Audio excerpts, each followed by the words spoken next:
Bien-aimés frères et sœurs en Christ, bonjour. Que la paix de Dieu qui surpasse toute intelligence soit pleinement votre partage ce matin.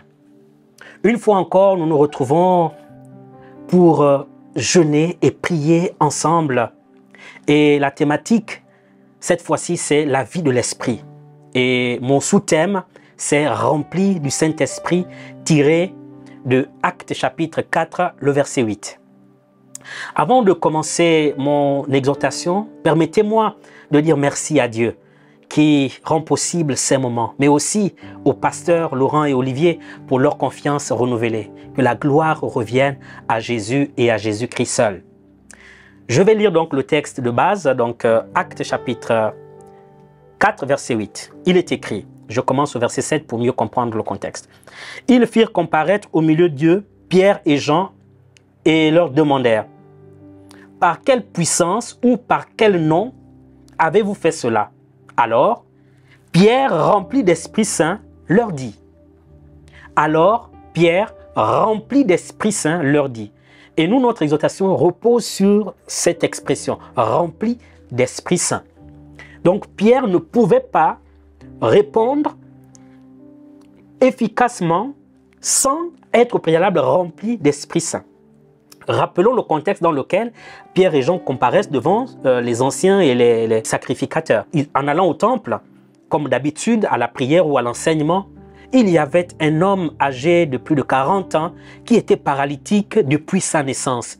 Et à chaque fois que les gens montaient au temple, il était à la porte et demandait l'aumône. C'était devenu sa vie. Et ce jour-là, Pierre et Jean le trouvent et il leur demande de l'argent. Pierre et Jean de lui dire, nous n'avons ni argent ni or pour te donner, mais ce que nous avons, nous te le donnons. Au nom de Jésus, lève-toi et marche. À l'instant, l'homme s'éleva et marcha au nom de Jésus. Et donc, ils vont être devant les anciens pour expliquer par quelle puissance ou par quel nom ils l'ont fait. Bien-aimés, ils l'ont fait par la puissance du Saint-Esprit. Ils l'ont fait par la puissance du Saint-Esprit. J'insiste. Ils l'ont fait par la puissance du Saint-Esprit. Permettez-moi de prendre un exemple. Je ne sais pas si vous vous souvenez, un jour, vous avez bu l'alcool et vous êtes enivré. Et vous avez dit des paroles ou bien vous avez eu un certain comportement. Est-ce que vous avez à cet instant-là la maîtrise de vos paroles ou le contrôle de vos mouvements ou de vos actions? La Bible compare souvent dans certaines références qu'on peut regarder, notamment Actes chapitre 2, le verset 13 et Éphésiens 5, verset 18. Donc la Bible va jusqu'à comparer l'ivresse de vin avec la plénitude du Saint-Esprit. Mais pourquoi? Parce que, souvenez-vous, lorsqu'on est ivre de vin, souvent on a le courage, on a l'audace, on a la force parfois physique et on n'a plus peur de rien. Eh bien, et cela c'est pour s'auto-détruire.